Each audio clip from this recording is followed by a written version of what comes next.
Bismillahirrahmanirrahim. Assalamualaikum warahmatullahi wabarakatuh. Alhamdulillah, pada kesempatan kali ini saya Erlina NIM 19770051 Pasca Sarjana UIN Maulana Malik Ibrahim Malang pada mata kuliah Kebijakan Pendidikan Agama Islam akan membahas tentang Program Indonesia Pintar atau KIP Kuliah Analisis Permendikbud nomor 20 tahun 2020. Baik, yang melatar belakangi Permendikbud nomor 20 tahun 2020 yaitu bahwasanya negara Indonesia masih merupakan negara yang berkembang dan kepadatan penduduknya yang mayoritas masyarakatnya masih berada di bawah garis kemiskinan. Dan kemiskinan ini menjadi salah satu penyebab sulitnya masyarakat untuk bisa mengakses pendidikan. Karena biaya pendidikan yang cukup mahal, apalagi di jenjang perguruan tinggi.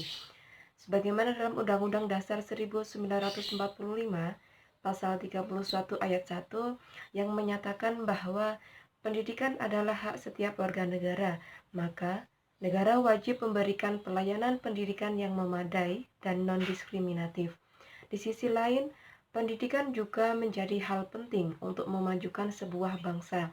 Sebagai upaya meningkatkan kualitas kompetensi sumber daya manusia, maka dalam hal ini pemerintah melalui Menteri Pendidikan dan Kebudayaan meluncurkan program Indonesia Pintar atau PIP.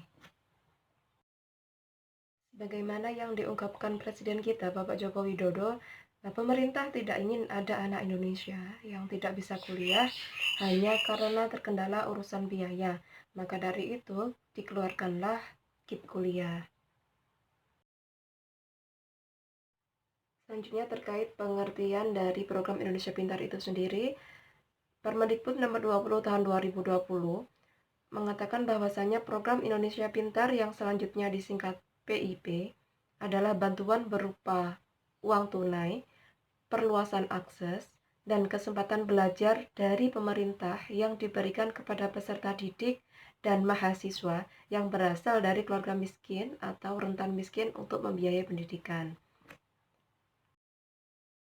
Selanjutnya, prinsip program Indonesia Pintar. Ini ada 5 prinsip: efisien, efektif, transparan, akuntabel, dan manfaat.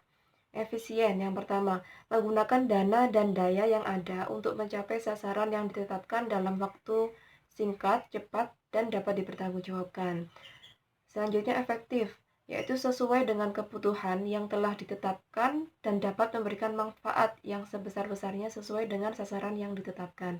Dan yang ketiga transparan, yaitu menjamin adanya keterbukaan yang memungkinkan masyarakat bisa mengetahui dan mendapatkan informasi mengenai PIP secara mudah. Dan selanjutnya akuntabel, yaitu pelaksanaan kegiatan dapat dipertanggungjawabkan. Dan yang terakhir memberikan manfaat, yang mana pelaksanaan program kegiatan yang diimplementasikan sejalan dengan prioritas nasional.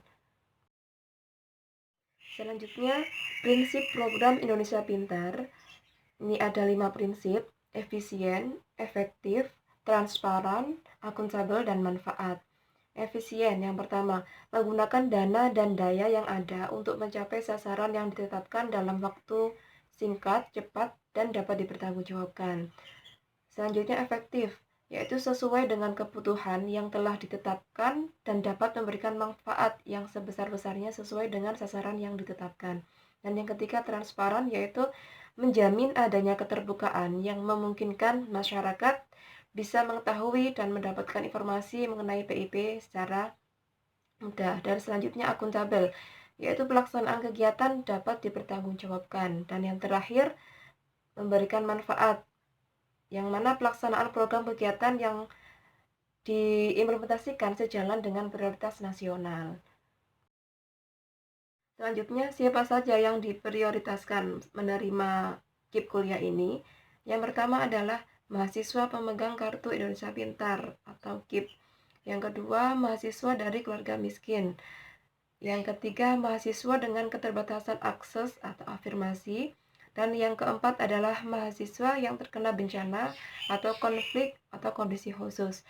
Dan mahasiswa dari keluarga miskin ini, yang poin kedua tadi, dibuktikan dengan memiliki surat keluarga yang termasuk dalam keluarga harapan atau PKH, terus juga memiliki kartu Indonesia Sehat atau KIS, dan memiliki KKS, kartu keluarga sehat. Selanjutnya terkait persyaratan penerima KIP kuliah.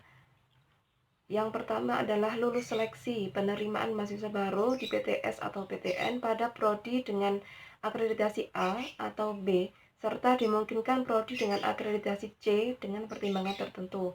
Yang kedua yaitu memiliki potensi baik akademik maupun non-akademik, tetapi terbatas secara ekonomi yang didukung bukti dokumen yang sah. Yang ketiga, lulus seleksi calon penerima dan diusulkan oleh PTS ataupun PTN sesuai jumlah kuota yang diberikan. Seperti itu. Selanjutnya terkait fasilitas penerima KIP kuliah. Ini ada 4. Yang pertama, bebas biaya pendaftaran. Selanjutnya, bebas biaya seleksi ujian tulis berbasis komputer atau UTBK. Selanjutnya, bebas biaya pendidikan, yang ini dibayarkan langsung kepada perguruan tinggi. Dan yang terakhir, mendapatkan subsidi berupa biaya hidup sebesar 700.000 per bulan. Terkait implementasi kebijakan kuliah, ini sebelumnya memang dinamakan bidik misi.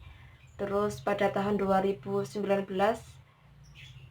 masuk dalam Permendikbud nomor 20 tahun 2020 yang menjadi program dari Joko Widodo sendiri. Yang pertama adalah komunikasi. Terkait dengan komunikasi, ini proses perkuliahan, pembiayaan, dan monitoring kurang berjalan secara efektif dan efisien, sehingga menimbulkan keterlambatan mengenai berkas-berkas yang dipersyaratkan baik dari pihak kampus kepada mahasiswa penerima KIP kuliah atau bidik misi ini, menjadi alasan mengapa proses pencairan uang bulanan sering telat. Dan kedua, terkait birokrasi. Birokrasi dari penyelenggaraan KIP kuliah atau bidik misi yang sangat rigid dan struktur hierarki, kondisi ini akan merugikan penerima beasiswa, mulai dari monitoring dari tingkat jurusan, fakultas, universitas, dan dinaikkan hingga tingkat kementerian. Selanjutnya, di tingkat kementerian pun juga memerlukan proses yang sangat lama untuk proses pencairan, bahkan keterlambatannya bisa sampai 3 bulan lebih. Selanjutnya, implementasi KIP kuliah atau bidik misi masih di bawah tanggung jawab oleh bagian kesejahteraan mahasiswa, yang mana bagian ini tidak hanya mengurus beasiswa penerima KIP kuliah atau bidik misi saja. Dan terkait sumber daya, di sini mahasiswa penerima beasiswa itu sendiri yang terkadang kurang memahami hak dan kewajiban yang telah ditetapkan sebelumnya. Masih sering kita ketemui bahwa calon penerima beasiswa memasukkan dokumen persyaratannya, dan nominal uang bulanan yang dianggap kurang mengingat keperluan akademis yang semakin banyak seperti laboratorium, print, fotokopi, KKN, kuliah kerja nyata, ataupun magang. Khususnya lebih pada jurusan sains yang banyak melaksanakan praktikum-praktikum seperti itu. Lantas pemecahan masalahnya seperti apa? Yang pertama adalah perlu adanya membangun hubungan komunikasi yang erat antara dosen wali dengan mahasiswa perwaliannya sebagai bentuk pengawasan terhadap jalannya beasiswa bidik misi. Terus yang kedua, mahasiswa juga harus dituntut mampu mengontrol pengeluaran dari bantuan tersebut. Dan yang terakhir, pihak kampus semestinya memberikan pelatihan yang intensif mengenai manajemen finansial serta pelatihan entrepreneurship. Terakhir, saran dari pembekalan sendiri, yang pertama, struktur birokrasi di lingkungan perguruan tinggi harus lebih kreatif dan inovatif dalam membentuk kemandirian dan pemberdayaan bagi mahasiswa penerima beasiswa. Dan selanjutnya, setiap tujuan dan sasaran kebijakan beasiswa ini harus disosialisasikan dengan jelas kepada kelompok sasaran secara jelas sehingga akan mengurangi penyimpangan dari implementasi kebijakan beasiswa tersebut. Selanjutnya, pihak perguruan tinggi juga bisa memberikan sanksi baik itu akademik maupun non-akademik atau hukum apabila menemukan penerima bidik misi memasukkan data. Dan yang terakhir, jalur birokrasi yang selama ini lama dan panjang harus dipersingkat, mulai dari tingkat jurusan sampai ke tingkat universitas.